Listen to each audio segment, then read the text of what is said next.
انصاف نہیں کیا. میں اپنے موقف پہ کھڑا ہوں اور انشاءاللہ آنے والے وقت میں آپ دیکھیں گے میرے پاس بے شمار راز ہیں. میرے پاس نیشنل سیکیورٹی کمیٹی جو تھی پارلیمنٹ کے، اس کو میں ہیڈ کرتا رہا ہوں. میں نے کبھی غیر ذمہ دارانہ نہ سٹیٹمنٹ دی ہے نہ انشاءاللہ دوں گا. ہم سیاسی لوگ ہیں اور اپنے سیاسی مخالفین کے خلاف بیان دیتے رہے ہیں، دیتے رہیں گے اور آگے بھی دیتے رہیں گے.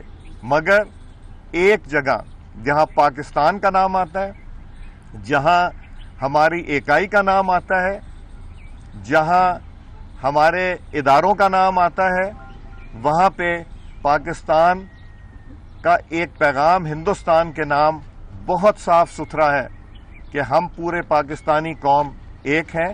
اختلاف سیاست میں سیاسی حکومت کے ساتھ ہو، مگر صرف ایک جگہ پہ ہندوستان میں کے معاملے میں ہم ایک ہیں. تو میں شکریہ ادا کرتا ہوں آپ لوگوں کا، اور آپ لوگوں سے گزارش کرتا ہوں اس چیز کو مت ابھاریں. اور ایک اور جو منسٹر نے سٹیٹمنٹ دی، میں اس کا بھی ذکر نہیں کرنا چاہتا چونکہ وہ پاکستان کے حق میں نہیں ہے. تو میں آپ لوگوں سے میڈیا سے گزارش کروں گا ایک پازیٹو رول پلے کیجئے اور ان لوگوں کو جو پاکستان کے خلاف یہ سازش کا حصہ بننا چاہتے ہیں ان کے بیانات کو نہ لگائیں. تو میں گزارش کروں گا مولانا فضل الرحمان صاحب سے کہ وہ آپ سے کچھ گفتگو کریں. شکریہ مولانا صاحب. آپ کے کھانے کا بہت بہت شکریہ. کھانے میں کا مینیو کیسا بولنا صاحب؟ یہ نہیں بتا سکتے. میں نے اتنا زیادہ تھا کہ میں گن نہیں سکتا. جی آپ فرمائیں. جی ریاض صاحب، یہ بتائیے گا کہ آپ جیسا کہ کہہ رہے ہیں کہ آپ پہلے میں خیال آپ تھوڑا سا بسم اللہ الرحمن الرحیم. نحمدہ ونصلی علی رسولہ الکریم. جناب ایاز صادق صاحب کا شکر گزار ہوں. انہوں نے ہمیں گھر بلایا اور ہمیں عزت دی. میں دل سے ان کی قدر کرتا ہوں. جو گفتگو انہوں نے فرمائی ہے میرے خیال میں انتہائی ذمہ دارانہ اور انتہائی سنجیدہ گفتگو انہوں نے کی ہے. ہمارے ملک میں اختلافات کے حدود ہونے چاہیے. ہم اختلاف رائے کا حق رکھتے ہیں. اختلاف رائے اصولوں پر کرتے ہیں، کرتے چلے آئے ہیں، کرتے رہیں گے. لیکن کسی کو اس بات کا حق نہیں دے سکتے کہ ہم ان سے حب الوطنی کے سرٹیفکیٹ بھی لیتے رہیں. اور میرے خیال میں قیامت کی علامت ہے کہ مسلم لیگی غدار ٹھہرے ہیں آج. تو اس حوالے سے احتیاط کا دامن ہمیں تھامے رکھنا چاہیے. ہمارا واضح موقف ہے کہ 25 جولائی 2018 کو دھاندلی ہوئی ہے. ہم اس حکومت کے جواز کو تسلیم نہیں کرتے. بار بار آپ ہم سے سن چکے ہیں اور اپنے موقف پہ قائم ہیں. اور آج وہی دن ہے جس دن میں آزادی مارچ میں لاہور سے گزر رہا تھا اسلام آباد کی طرف، اور آج بھی انشاءاللہ آپ کے ساتھ وہ دن منا رہا ہوں اور یہاں سے اسلام آباد کی طرف چلوں گا. تنقید سے کوئی بالا تر نہیں. ہمارے ملک میں رسول اللہ صلی اللہ علیہ وسلم کی توہین ہو جاتی ہے، پھر ان کو عزت و آبرو کے ساتھ ملک سے باہر بھیج دیا جاتا ہے، ان کو تحفظ فراہم کیا جاتا ہے. ہمارے ملک میں صحابہ کرام کی توہین ہوتی ہے، پھر انہی لوگوں کو عزت و آبرو کے ساتھ ملک سے باہر بھیجنے کے انتظامات کر لیے جاتے ہیں. لیکن ہمارے ادارے اتنے مقدس ہیں کہ اس کے افراد بھی ان سے زیادہ مقدس ہیں کہ وہ تنقید سے بالا تر ہیں. ہم شاید اس اصول کو تسلیم نہیں کرتے. ہم توہین آمیز رویے کے خلاف ہیں، چاہے وہ عدالت کے بارے میں ہو، جج صاحبان کے بارے میں ہو، جنرلز کے بارے میں ہو، لیکن ہم اپنی توہین بھی برداشت کرنے کے لیے تیار نہیں ہیں۔ اس قسم کی صورتحال جو پاکستان میں بنائی گئی ہے، جن لوگوں کے زمانے میں پاکستان نے معاشی لحاظ سے ترقی کی اور ہمارے ملک کا ترقی کا سالانہ تخمینہ 6.5% تک پہنچ گیا تھا، آج 0 سے نیچے گر گیا ہے۔ ملک کا دیوالیہ کر دیا گیا ہے۔ پچھلی حکومتوں نے پاکستان کو بلیک لسٹ سے نکال کر وائٹ لسٹ لے گئے تھے۔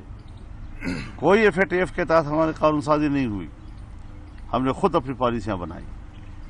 لیکن آج ہمارے ملک کی معیشت کہاں چلی گئی ہے، پھر معاشی پالیسیاں کمزور بھی ہوتی ہیں، معاشی پالیسیاں اچھی بھی ہوتی ہیں، لیکن عام آدمی تک اس کے اثرات 5-5, 6 سال بعد، 10 سال کے بعد ملتے ہیں۔ یہاں حکومت کے پہلے سال میں لوگ چیخنا شروع کر گئے مہنگائی کے ہاتھوں، اور پہلے ہی سال میں آپ کو یاد ہوگا کہ چھوٹے تاجروں اور دکانداروں نے دیہات کی سطح تک جا کر احتجاجی ہڑتال کی تھی۔ اس وقت ملک معاشی لحاظ سے دیوالیہ ہو چکا ہے، اور پاکستان کے لیے اب یہ رسک بن چکے ہیں۔ ملک کی بقا کا سوال ہے، ناجائز حکومتیں ہم پر مسلط نہ کی جائیں، دھاندلیاں نہ کی جائیں، ملک کی سیاست میں مداخلت نہ کی جائے، آئین کے مطابق ملک کو چلایا جائے۔ پارلیمنٹ کے اختیارات کیا ہیں، پارلیمنٹ کے حوالے سے چیف ایگزیکٹو کے اختیارات کیا ہیں، ہمارے دفاعی اداروں کے اختیارات کیا ہیں، سول بیوروکریسی کے اختیارات کیا ہیں، اس کے اندر رہتے ہوئے ہم ملک کو چلائیں۔ ہم ایک دوسرے کو کوآپریٹ کریں گے، ہم ان کے ساتھ کھڑے ہوں گے، وہ ہمارے ساتھ کھڑے رہیں گے۔ لیکن یہ کہ خود کو محور سمجھ کر، خود کو مالک سمجھ کر الیکشن کے نتائج کا خود کو مالک سمجھیں اور عوام کے ووٹ کی تقدس کا یہ عالم ہو، تو پھر ظاہر اختلاف بھی ہوں گے، گلے شکوے بھی سامنے آئیں گے، اور پھر اگر حکومت والے جو احمقوں کا مربع ہے پورا کابینہ، اور یہ لوگ اس قسم کی زبانیں استعمال کرتے ہیں کہ جس کے بعد آدمی کو اپنے جذبات پہ کنٹرول کرنا پڑتا ہے، تو میں نے ایسی کوئی احمق حکومت نہیں دیکھی جو آبین مجھے مار کی سیاست کرتی ہے، جو خود اشتعال دلاتی ہے اپوزیشن کو۔ ہمیشہ اپوزیشن اشتعال کی طرف جاتی ہے، حکومت اس کو اعتدال کی طرف لانے کی کوشش کرتی ہے تاکہ بحران پیدا نہ ہو۔ یہاں تو بحران پیدا کیے جاتے ہیں۔ تو اس حوالے سے ہم اپنے موقف پہ قائم ہیں، اور PDM قائم ہیں۔ PDM کو توڑنے کی سازش کراچی میں ہوئی، لیکن PDM کی جماعتوں نے اپنی بھرپور حکمت عملی سے اس کو ناکام بنایا ہے، اور اب بھی قائم ہے، اور ہم شیڈول کے مطابق اپنا پروگرام جاری رکھیں گے۔ اچھا یہ فرمائیے گا کہ آپ کی قیادت میں اپوزیشن جماعتوں کی تحریک جو ہے وہ بھی چل رہی ہے، دوسری طرف آپ کیا سمجھتے ہیں کہ یہ حکومت کب تک اپنے گھٹنے ٹیک دے گی؟ حکومت تو نہیں ہے، حکومت جن کی ہے، پھر آپ کہیں گے آپ نے پھر نام لے لیا۔ مولانا صاحب، ایاز صادقی نے جو بھی کہا قومی اسمبلی میں، آپ اسے اتفاق کرتے ہیں یا اسے اختلاف کرتے ہیں؟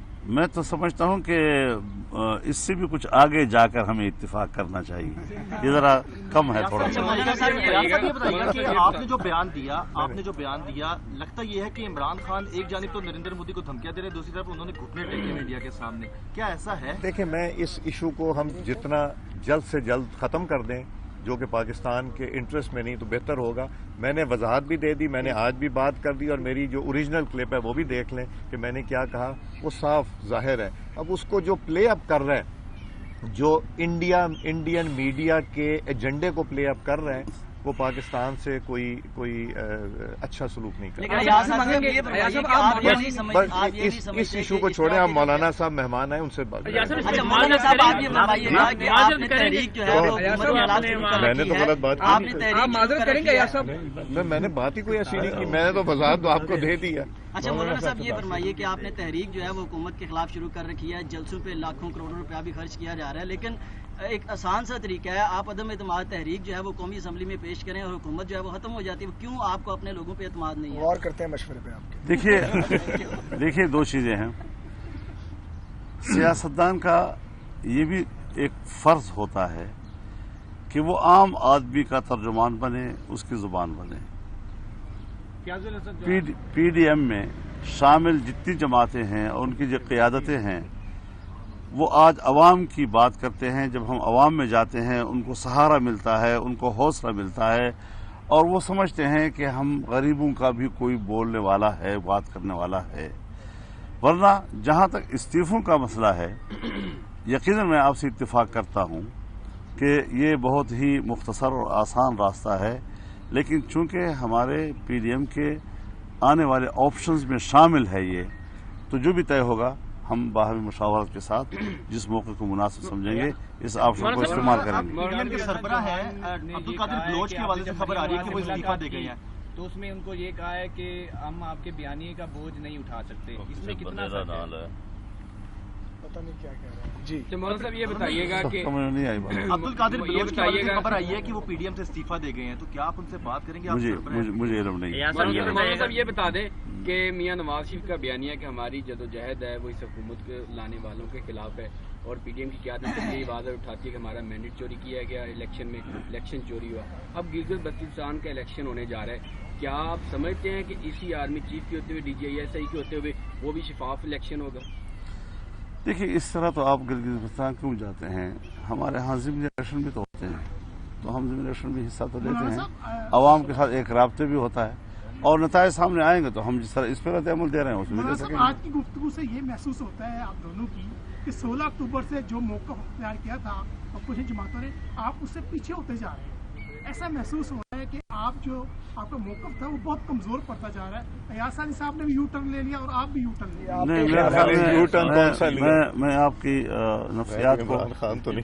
نفسیات کو سمجھ رہا ہوں.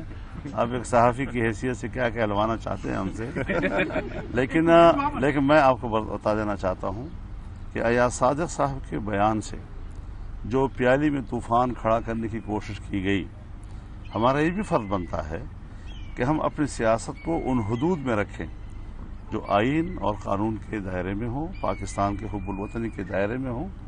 اگر اس قسم کے کوئی اشتعال انگیز گفتگو کرتا ہے اور کسی کے کریکٹر کو تباہ کرتا ہے، اس کے حب الوطنی کو تباہ کرتا ہے، تو پھر ظاہر ہے کہ اس کو نیچے لانا اور اپنے اس پٹری پہ لانا جو اس کا حقیقی مقام ہے، اس پر اگر ہم بات کرتے ہیں تو آپ ہمیں یہ یاد دلائیں گے کہ تم تو پیچھے ہٹ گئے. خدا کا خوف کرو. میڈیا سے خاص طور پہ کہنا چاہتا ہوں کہ ملک کو اگر آگ لگتی ہے تو بھی آپ کی ان سوالات سے لگتی ہے، ملک کو اگر ٹھنڈک ملتی ہے تو آپ یہ. تو غداری کا تعارف بتائیں گے، غداری کا تعارف کیا ہے؟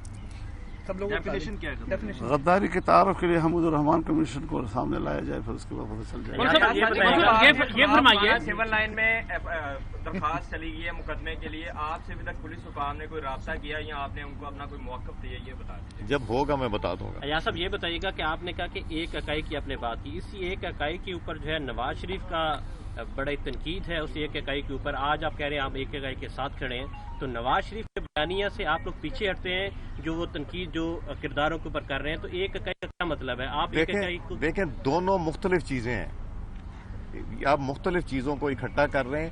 میں نے جو وہاں قومی اسمبلی میں کہا، اس کے بعد میں نے جو وضاحت جب ہندوستان کی طرف سے یہ ہمارے یہاں کے لوگوں نے سوشل میڈیا پہ کیا اور ہندوستان کی طرف یہ وضاحت بھی آ گئی اور میں نے آج بھی وضاحت دی. مولانا صاحب یہ فرمائیے کہ آپ جب گڈ گورننس کی بات کرتے ہیں تو وہ مولانا کہتے تھے یہ کرپشن ہے.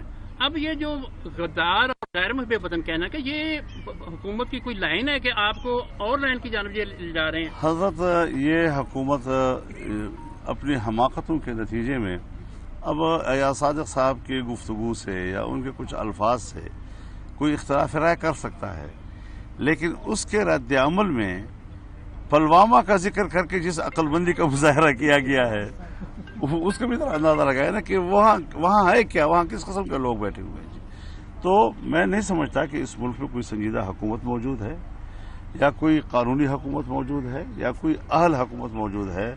ناجائز، نالائق اور نااہل حکومت اس پر اس وقت دو مقبول جگہوں حکومت پہ ان کے خلاف اپلیکیشن جا چکی ہے اسی حوالے سے اسلام آباد اور ایک لاہور کے اپلیکیشنوں کے لیے تو بہت لوگ مل جاتے ہیں، کوئی مسئلہ نہیں ہے جو کچھ ایسا ہو کیا اسمبلی میں کہے ہوئے الفاظ باہر چیلنج ہو سکتے ہیں؟ نہیں، باہر ہو بھی نہیں سکتی. پارلیمنٹ از ابو سپریم. بہت شکریہ.